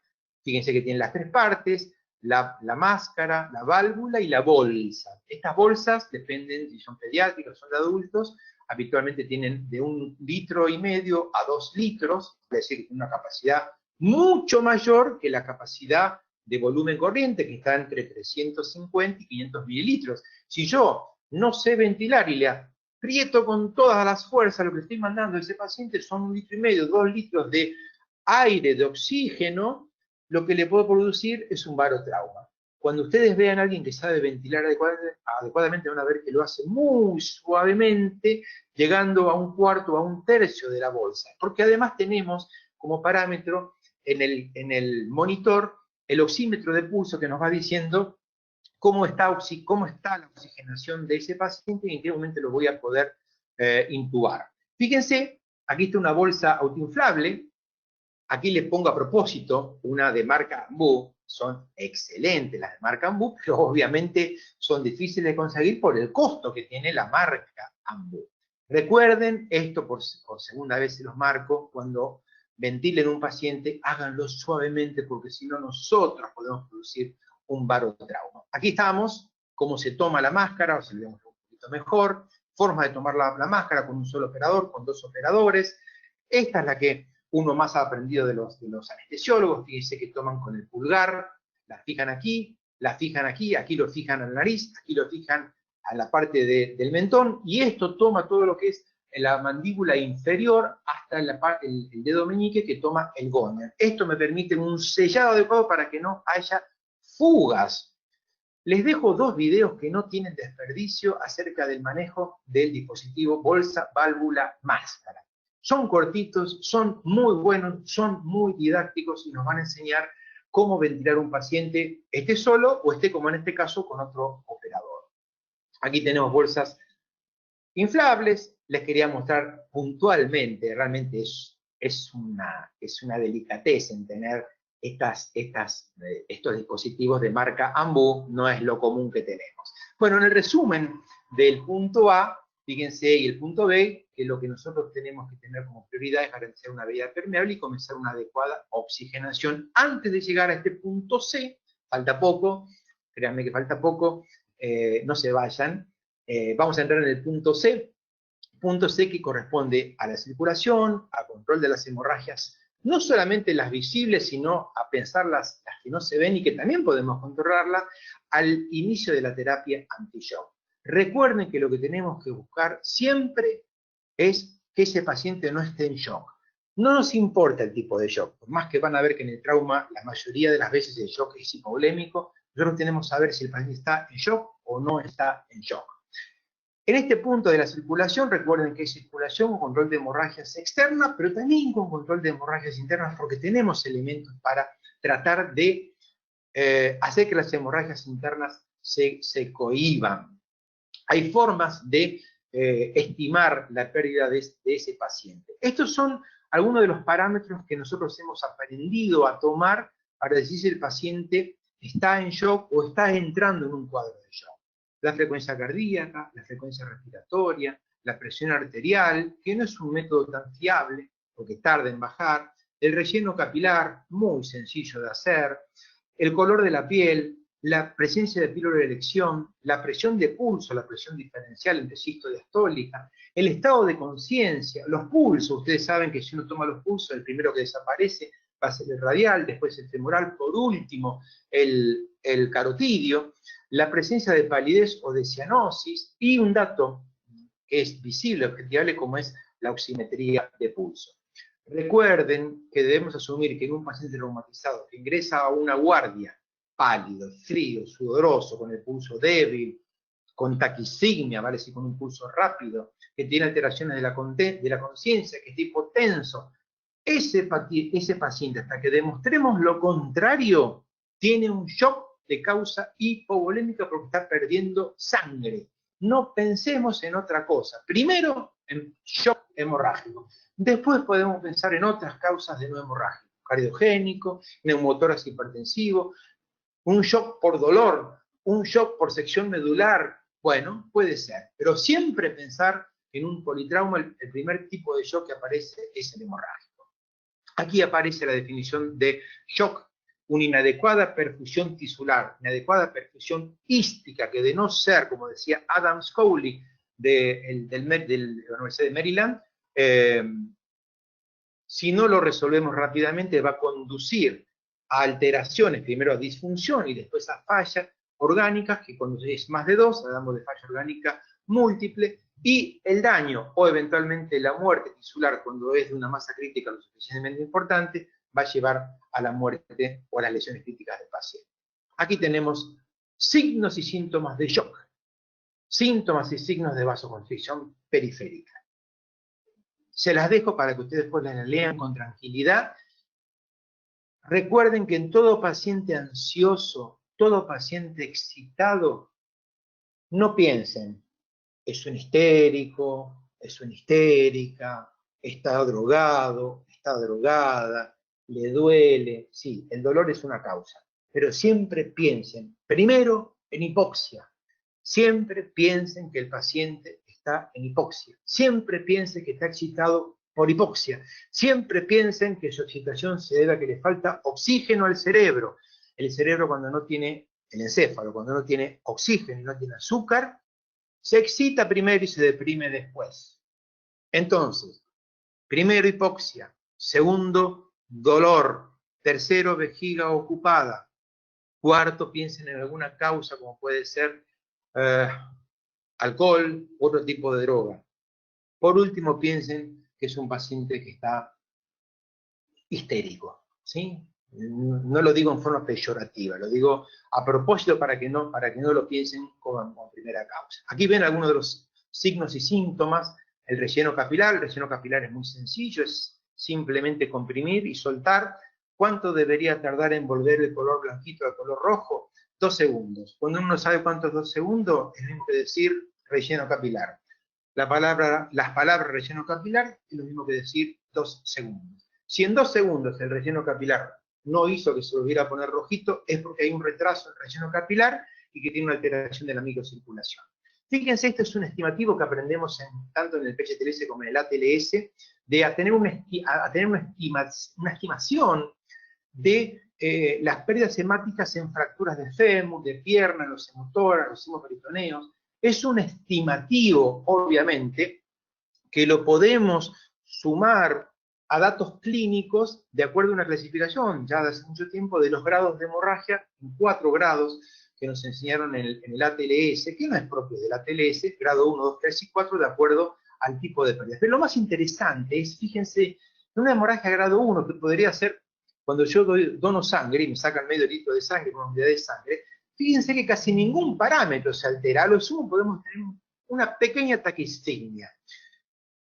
¿Qué pasa cuando la pérdida es más grande? Pasa a ser grado 2. Fíjense que lo que se altera enseguida es la frecuencia cardíaca, la frecuencia de pulso, es decir, la taquistigmia. Puede aparecer algo de el aumento de la frecuencia respiratoria. Va a caer primero la presión diastólica, por eso hay una alteración de la frecuencia diferencial, de la frecuencia de pulso. Y fíjense que comienza el paciente a ponerse ansioso.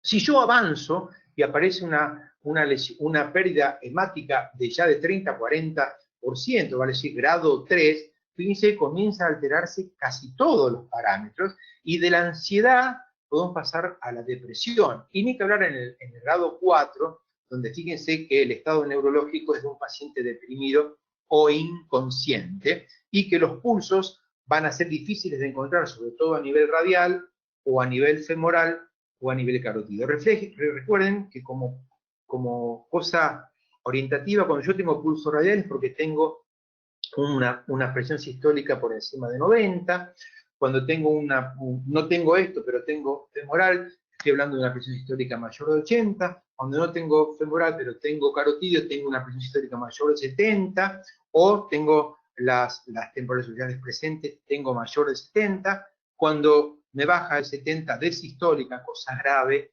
desaparecen estas. Bueno, la última que desaparece obviamente es la carotidia.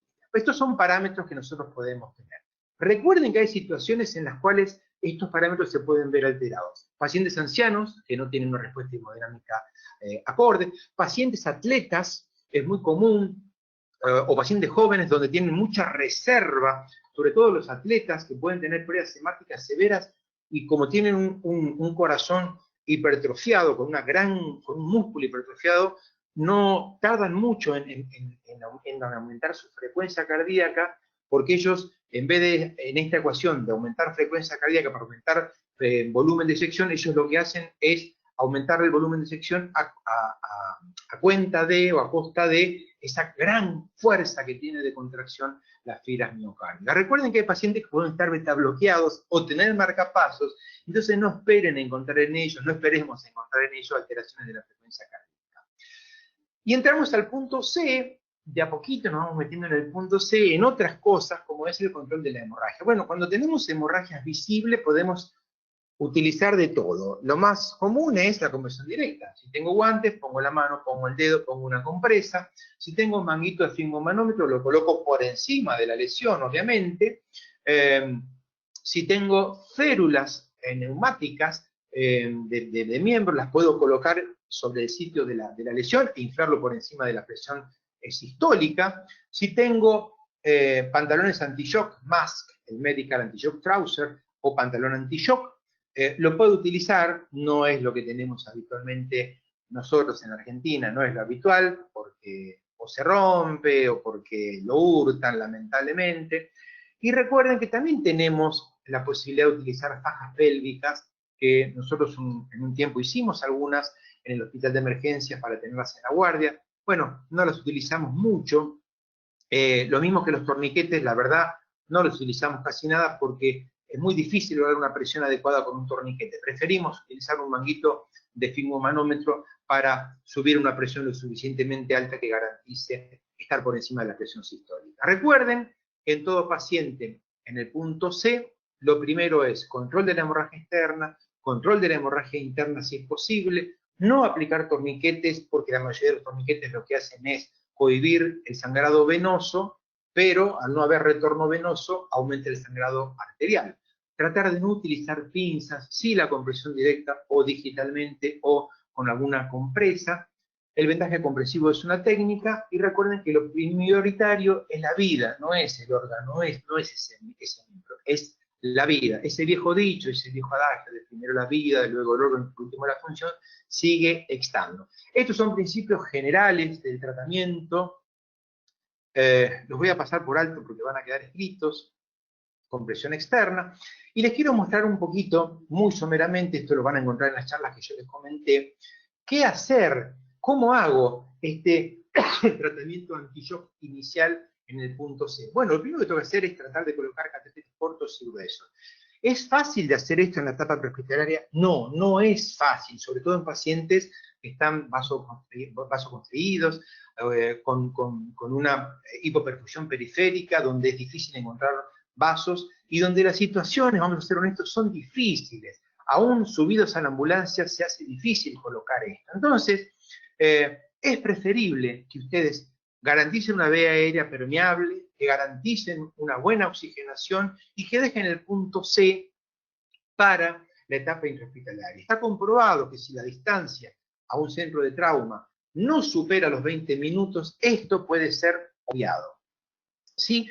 De ser posible colocarlos, porque ustedes lo saben hacer, porque el paciente no tiene una vasoconstricción tan severa, bueno, utilicen vías venosas periféricas cortas, gruesas, elegir catéteres de 16 gauge o 16GA o 16G, o si es 14 mejor aún, y comenzar a pasar soluciones cristaloides, ya sea de Ringer lactado o solución de cloruro de sodio al 0,9% o al 9 por mil. Fíjense esto para que después lo vean con tranquilidad, las velocidades de infusión por minuto que podemos lograr cuando los catéteres son gruesos y cortos.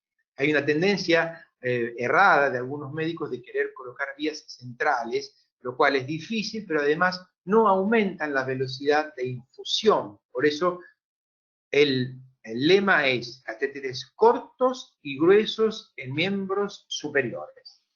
¿Qué soluciones le paso? Vamos a ser honestos, la que tengo. Habitualmente nosotros en una sala de guardia, en una ambulancia, tenemos soluciones cristaloides. En el mejor de los casos, soluciones de cloruro de sodio. En el peor de los casos, soluciones destrozadas. No son las que deberíamos pasarle. Al contrario, son las que no deberíamos pasarle. Pero bueno, ante no tener nada, esa sería la menos mala. La más mala sería el agua destilada. De tener soluciones cristaloides, como el Ringer o el Ringer lactado, comenzamos con bolos de 2 litros o de 20 centímetros cúbicos por kilo de peso. Si las podemos calentar sería lo ideal porque estos pacientes suelen estar en hipotermia. Si las podemos presurizar para aumentar la velocidad de infusión mejor. Si tuviésemos coloides, lo podemos pasar. Hemacel, bueno, hay un montón de sustancias coloides. Recordar la regla del 3x1, si estimamos que perdió de un litro hay que pasarle 3 litros. Y recuerden que en definitiva las pérdidas sanguíneas masivas deben ser repuestas.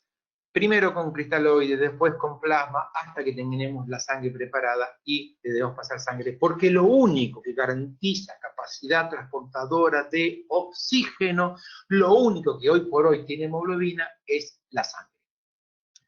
Terminamos con el punto D, o pasamos al punto D para ir terminando ya. Hay 2 o 3 formas de evaluar el estado del punto D, que es el déficit neurológico o el examen. Tenemos un examen mini neurológico muy sencillo de hacer, que responde a las letras ABPU en inglés o ABD en castellano. Vale, si el paciente está alerta, listo, no hago nada, está alerta, habla, me responde, fantástico, no hay ningún problema.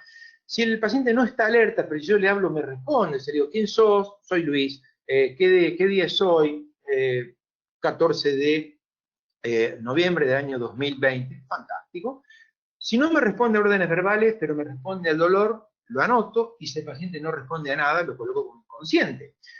Es un dato fundamental el estado pupilar. Entonces hay una mnemotecnia, PRIL, que significa pupilas, reactivas, redondas e iguales a la luz. Obviamente tengo que tener para eso una luz, que puede ser la luz del laringoscopio o la luz de la linternita. Si tengo pupilas que son reactivas, que son redondas, que son isocóricas, vale decir que son iguales y que tienen respuesta fotomotor, me quedo tranquilo de que ese paciente al menos no me apura. Este es el ABPU o ABD, y tenemos, algunos lo ponen en la evaluación secundaria, la mayoría lo está poniendo en la evaluación primaria, esta escala de coma de Glasgow, que le hicieron estos dos hombres, uno de ellos ya murió, creo que otro murió hace poquito también, fueron Graham Tisdale y Brian Jennett, que fueron los que hace, en el año 2014 se cumplieron los 40 años, el año 74, estos dos hombres hacen una escala que eran dos neurocirujanos de la Universidad de Glasgow, lo presentan en un Lancet, en ese momento esa escala tenía 14 puntos, en el 76 se termina de acondicionar y de llevar a lo que es hoy con 15 puntos. Esta es la publicación original, acá les dejo dos sitios donde lo van a poder encontrar. Esta es el trabajo original, estos son Brian Jennett y Graham Tisdale. Este hombre fue inglés, fue nombrado como Sir, se le dio el título de Sir.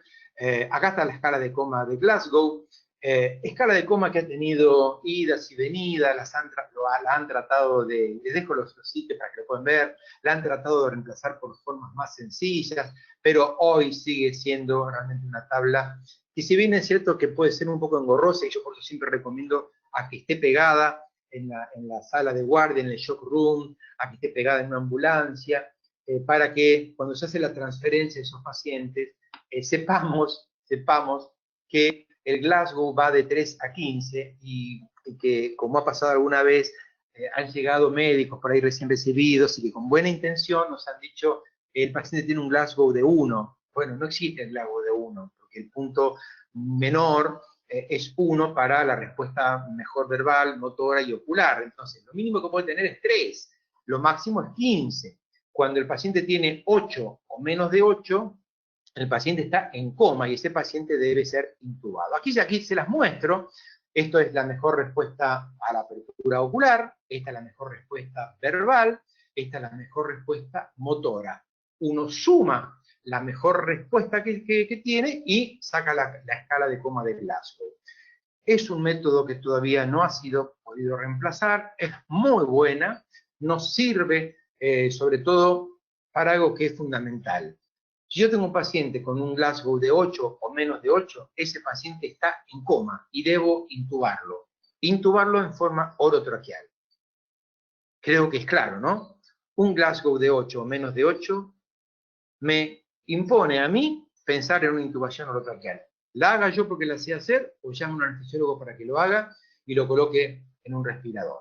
Y por finalizando está el punto E, que nunca debemos olvidarnos de que el paciente debe ser desvestido en el lugar adecuado, en el sitio adecuado, cuidando la temperatura, para no pasar lesiones inadvertidas. Fíjense que en el control del E tenemos que controlar la temperatura, desvestirlo al paciente, hay toda una técnica de cómo desvestir al paciente, retirar pulseras, anillos, alhajas, porque el paciente, cuando hagamos la reanimación, lo vamos a sobrehidratar, se va a edematizar, y lo que no sacamos en ese momento luego puede producir síndromes compartimentales y producir pérdida de miembros. Cortar la ropa, prevenir la hipotermia, controlar temperatura ambiente. Recuerden que yo les comenté que los sueros se pasan a 39 grados centígrados para no producir hipotermia. Esta es la forma en que se hace, cómo se lo rota. Estos son los monitores que colocamos ya estando en la etapa prehospitalaria, básicamente, el monitor cardíaco, la colocación de sondas vesicales para medir flujo urinario, siempre y cuando no haya una contraindicación, como puede ser una fractura de pelvis. Por eso, fíjense que en el triage radiográfico que hacemos, solamente usamos 3 placas: la columna cervical, el tórax frente y la pelvis frente. Son placas que se hacen en el shock room, se hacen con la tabla espinal colocada, con el collar cervical colocado, hasta que no descartamos trauma de columna cervical, hasta que no descartamos lesiones de tórax, hasta que no descartamos lesiones de pelvis, la sonda vesical, la sonda nasogástrica no deberían ser colocadas. La oximetría de pulso es un método inigualable para tener un parámetro de cómo los estamos oxigenando, y insisto, el triage radiológico pasa por estas 3 simples placas. Llegando al final ya de esto, ya termino, quédense tranquilos. Recuerden que las 3 causas más comunes de muertes prevenibles, evitables en los pacientes politraumatizados, aquellos que no murieron por las causas que solamente podrían ser evitables de no haberse producido el evento, son estas tres. Ahora les voy a nombrar de atrás para adelante. La hipoxia, la hipovolemia, las lesiones de trauma craneoencefálico o raquimedular. Recuerden que nunca debo pasar de la evaluación primaria si el paciente está crítico. De hecho, nosotros aprendemos en trauma, y lo vamos a ver ahora en el resumen final, que yo divido a los pacientes en críticos o en no críticos. En los pacientes críticos, nosotros lo que hacemos es esta mnemotecnia de scoop and run. Lo levanto y corro. Si el paciente no es crítico, digo stay and play, me quedo y juego. ¿Qué significa jugar? Le pongo las vías, garantizo la vía aérea, lo desvisto, hago el examen neurológico, hago todo lo que quiera hacer con él, por eso dice, me quedo y juego. Si el paciente es crítico, no debo dudarlo. Si es un paciente crítico, grave, debo ir a un centro de trauma. No lo lleven a un centro de salud porque esté cerca. Porque por más buena voluntad y por más experiencia que tenga el médico o médica del centro de salud, no va a tener todos los elementos que sí tenemos los que trabajamos en un centro de trauma, en el cual contamos con quirófano las 24 horas, contamos con ecografía, tomografía, resonancia magnética por imágenes, contamos con banco de sangre, contamos con anestesiólogos 24 horas, contamos con neurocirujanos, contamos con todos los servicios de apoyo que debemos tener para manejar estos pacientes. Yo les dije que en el resumen iba a aparecer esto. Este es un resumen que está tomado de, es una adaptación que hice yo de lo que es el PHTLS. Fíjense que arranca con las 3 S del inglés, que son las 3 S de seguridad, escena y situación. ¿Qué significa esto? Y esto lo saben muy bien los paramédicos y los bomberos. Nadie entra a una escena si la escena es insegura. Nadie arranca si la cantidad de víctimas sobrepasa la capacidad que yo tengo. Primero pido apoyo, primero me contacto radialmente con los lugares que me pueden brindar ayuda. Bomberos, defensa civil, sistemas de emergencia públicos, privados. En esto no hay distingo, todos concurren cuando hay una escena con víctimas en masa o con víctimas múltiples. Recuerden que la primera evaluación, lo vamos a ver en la próxima diapositiva, es global. En esa evaluación lo que yo hago es el nivel de conciencia. ¿Está consciente o inconsciente? ¿Late o no late? ¿Tiene pulso o no tiene pulso? ¿Respira o no respira? Entonces, ¿cómo clasifico al paciente? ¿Consciente o inconsciente? ¿Está en paro cardiorrespiratorio, sí o no? Si está en paro cardiorrespiratorio, debo comenzar RCPC, reacción cardiopulmonar cerebral, en paralelo. No sigo para adelante, me quedo ahí. Una vez recuperado, obviamente antes de empezar RCP debo disparar la cadena de vida. Si estoy solo, lo tengo que hacer yo. Si estoy con alguien, debo identificarlo y decirle, vos, Luis del Río, anda y llama al 911, al 112, al que sea en el país donde estemos, y avisarle que está. Mientras tanto, yo comienzo la RCP. Cuando tengo el paciente recuperado, comienzo con el ABC, que si el paciente no estaba en paro cardiorrespiratorio, es el ABC que vimos. Control de columna cervical, vía aérea permeable, expedita, considerar la posibilidad de estómago ocupado.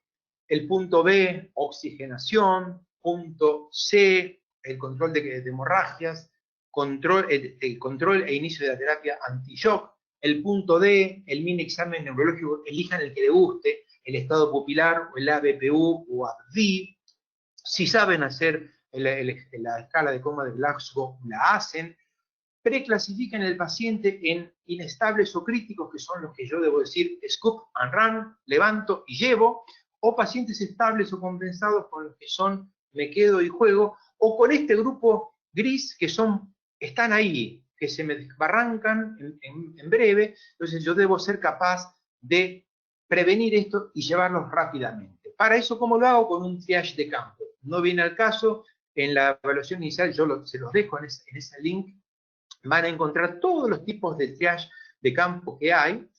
El paciente crítico lo empaqueto, lo extrico primero, pues con la técnica que corresponde, lo empaqueto, lo estabilizo, le pongo la tabla espinar larga, le pongo el collar cervical adecuado, le pongo los estabilizadores laterales, le pongo los straps en los sitios que corresponden para que el paciente, por más que se movilice, no se mueva. Comienzo el transporte, pero apenas inicio el transporte me comunico para avisar al centro de trauma para que sepan qué estoy llevando, que voy a llegar en tantos minutos y las condiciones de ese paciente. ¿Para qué? Para que tengan listo, limpio, libre el shock room y esté el médico de guardia, esté los enfermeros de guardia esperando ese paciente. La comunicación radial es fundamental. Si me quedara tiempo para hacer la evaluación secundaria, la hago. Este resumen a mí me encanta, es un poco mío, es un poco del PHTLS y un poco resume lo que acabo de decir. Siempre hay una evaluación prepaciente cuando todos aquellos lo saben mejor, tal vez mejor que yo, que no tuve tanto tiempo en el prehospitalario, pero sí di muchos cursos de pre-hospital, trauma, life support, saben que siempre hay una evaluación prepaciente, en donde vemos la seguridad, la escena, la situación y sobre todo los recursos con los que cuento. Si no tengo recursos, pido ayuda. Si la escena no es segura, hasta que los bomberos o defensa civil no me garanticen la escena segura, no me debo meter, porque eso va a terminar no solamente con la vida de las víctimas, sino con la vida de muchos paramédicos, choferes de ambulancia, enfermeros. De hecho, el Día de los Paramédicos, de los rescatistas, se ha fijado en una historia de un sitio en el cual hubo un escape de un gas tóxico, en el cual entró un primer rescatador sin un equipo de autosuficiencia, de oxígeno, con máscara, un equipo autónomo, no volvió a salir. Entró un segundo, no volvió a salir. Hubo un tercero que se puso un equipo autónomo y entró como en las minas con un pájaro, con un ave. El ave murió y eso les pudo decir que realmente había un escape de un gas tóxico. Bueno, esa escena era insegura. Hasta que la escena no es segura, hasta que no tengo los recursos y la situación está compensada, no debo meterme. Entonces, la evaluación pre-paciente. En la evaluación pre-paciente, fíjense que hay algo que hacemos cualquiera de nosotros cuando se cae adelante nuestro una persona en la calle. ¿Qué hacemos? Durante 15 segundos, no más, ¿qué hacemos? Evaluamos el NOC, o LOC, el nivel de conciencia. Señor, señora, ¿qué le pasó? No sé, me caí, no desayuné, soy diabética, no tomé, o me pasé la dosis de metformina, me pasé la dosis porque hago insulina dependiente, me pasé de la dosis, no comí. Bueno, late o no late, respira o no respira, está en paro o no está en paro. Si está en paro, tengo que comenzar RCP, no puedo seguir y desencadeno la cadena de vida. Si el paciente no está en paro, hago la evaluación del ABC en profundidad, pero que fíjense, hay un video pero muy lindo, que está minutado, tiene un segundero y un minutero para ver cuánto dura, y dura menos de 3 minutos, donde se garantiza que yo puedo hacer la explicación, la estabilización, el empaquetamiento, el manejo del ABC y salir corriendo con un paciente crítico. Si tengo tiempo, hago el triage, la clasificación, porque eso me permite saber a dónde debo mandar ese paciente. Aquí termino. Les pido por favor que aquel que haya tenido dudas, más allá de las preguntas que pueden aparecer ahora, este es mi correo electrónico, no tengo problema, mándenme lo que quieran, yo lo abro todos los días a este correo electrónico, lo que necesiten, lo que quieran recibir, lo que yo les pueda ayudar. Todo esto que yo les mostré está subido, pero si no lo encuentran, me lo piden y yo les mando el link donde puedan encontrarlos. Espero haber sido claro, sé que es mucho contenido, sé que he dado cosas muy rápidas, pero créanme que todo lo que les muestro queda plasmado ahí. No sé si el colegio lo va a subir en un video, como lo hizo las veces anteriores, pero el que quiera la clase me la pide y yo se la mando en PDF al correo que ustedes me digan. Quedo abierto a preguntas, a inquietudes, a lo que ustedes quieran. Gracias. Muchísimas gracias, doctor. La verdad que ha sido muy clara e interesante la clase.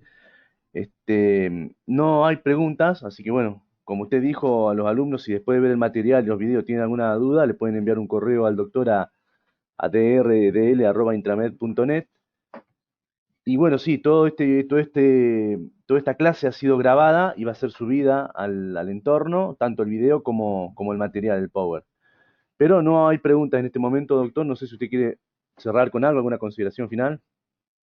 No, simplemente decirles que todos los que hagan trauma, obviamente van a tener que pasar por esta etapa de ver uno, hacer uno y enseñar uno. Esto se aprende estando, se aprende haciendo, haciendo, haciendo, mirando, mirando y sumándose a gente que tiene muchos años. Los enfermeros, no hay nadie como ellos para colocar vías, igual que los anestesiólogos. No hay como los anestesiólogos para aprender a intubar. Entonces, súmense a personas que saben hacer las cosas y que tengan ganas de enseñarle. Hay mucha gente que es muy buena, que tiene una expertise en cada área que es fabulosa y que creo que los puede ayudar mucho. De todos siempre podemos aprender algo. Y créanme que hay mucha gente, ahora estamos en una situación muy especial, pero hay mucha gente que cuando uno les demuestra que tiene ganas, ellos les enseñan.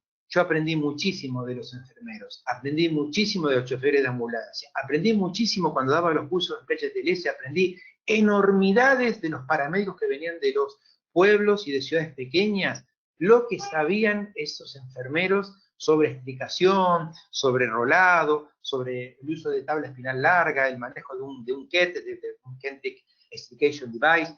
Realmente era fantástico el compartir con ellos. Entonces, súmense a esa gente, es muy, pero muy interesante y sobre todo aquellos que tengan por decisión que vivir en una ciudad más pequeña, en donde tienen que hacer casi de todo, porque son médicos que realmente hacen de todo y que hay que sacarse el sombrero, porque ser médico en un centro de trauma y en un centro donde tenemos de todo es, entre comillas, fácil. Ahora, ser médico de una localidad pequeña, donde debemos hacer de todo y donde también estamos al frente a veces del manejo de un accidente de tránsito en una ruta o de una lesión con víctimas múltiples, eso sí que no es fácil. Y ahí hay que formar equipos, hay que formar grupos de trabajo, y creo que esto es una herramienta, una base para que ustedes tengan.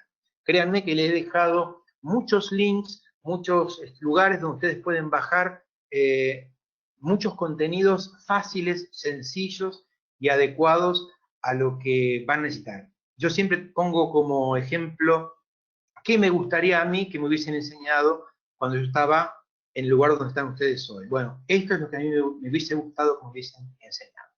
Y desde ese lugar se los ofrecí de todo corazón.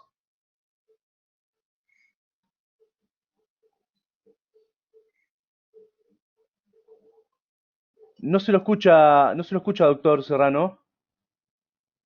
Fíjate, Darío, por favor.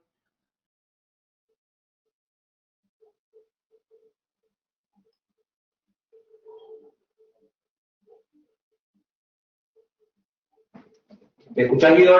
Ahora sí. Adelante, doctor. Ah, gracias, Luis, clarísimo como siempre, por esa gran experiencia y sobre todo la generosidad, ¿no? Lo que habíamos hablado hace rato. Pero yo doblo la apuesta. Generalmente la mayoría de los primeros trabajos en los médicos suelen ser las ambulancias. Y por una cuestión de orgullo, a veces cuando el paramédico no tiene destreza o son situaciones críticas, vos lo decías, con una hipotensión, con un shock, donde no encontrás la vía, generalmente el paramédico le va a pedir ayuda al médico. Y si el médico no sabe colocar una vía, es el papelón histórico y además es el responsable técnico de ese equipo. Entonces, yo también aprendí muchísimo de los enfermeros y es una destreza que hay que hacerla practicando. Por ahí los maniquíes, ese tipo de cuestiones ayudan en algunas cosas, pero hay que hacerlo en la guardia del hospital. Uno le pide permiso a las enfermeras y generalmente nos dejan, y es cuestión de lograr ese hábito, porque son cuestiones básicas que las vamos a ir resolviendo. Si después no la usamos, no importa, pero si la necesitamos, saber hacerlo. Sí, sí, totalmente de acuerdo, Arturo. Hay que tener la humildad para pedirle a una enfermera, a un enfermero, que nosotros los conocemos, quiénes ganan y quiénes saben. Lo mismo que cuando tenemos la suerte de estar al lado de un anestesiólogo o de un terapista, que son muy habilidosos en la técnica de intubar, pongámonos al lado de ellos, que nos muestren cómo se toma el tubo endotraqueal, cómo se elige un tubo endotraqueal, que nos muestren cómo es una glotis, si yo utilizo una pala de Macintosh o de Miller, si levanto o no levanto la epiglotis. Hay que ser humilde, hay que pedir ayuda. Creo que esa humildad es la que nos permite a nosotros aprender, nos permite hacer, además de después de ver, y es esa humildad la que nos va a permitir después poder transmitir y enseñar y cerrar el círculo del mirar uno, hacer uno y el enseñar uno. Cuando nosotros enseñamos, terminamos de aprender el círculo de enseñanza-aprendizaje.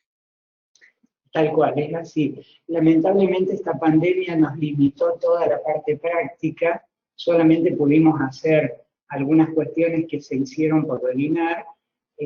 Nos quedó pendiente toda la parte práctica que va a quedar para, bueno, el año que viene, si se puede repetir el curso, y ojalá que cese la pandemia para poder hacerlo en las instalaciones de la Facultad de Agronomía y Veterinaria, con animales vivos y anestesiados, donde en grupos reducidos se practica todo este tipo de cuestiones que vos decías, que son destrezas también para, por lo menos, haberlas hecho alguna vez en la vida y tenerlas disponibles para el momento de usarlas. Tal cual, tal cual. Bien, Guido, ¿no hay preguntas? No, hay agradecimiento a algunos alumnos, pero preguntas no. Así que, Bueno, no sé, doctor Luis del Río, de nuestra parte, en nombre del SEM y del Colegio de Médicos, el agradecimiento por haber estado hoy compartiendo sus conocimientos con todos nosotros. Muchas gracias y que tenga un buen fin de semana. Bueno, Guido, gracias Arturo, gracias al Colegio de Médicos por confiar una vez más en mí, y espero, como siempre digo, cuando no hay preguntas uno tiene que pensar dos cosas: o que no se entendió nada o que fue todo muy claro. Me voy a ir pensando en la segunda opción. Muy buen fin de semana para todos. Gracias. gracias. Buen fin de semana, hasta pronto, doctor.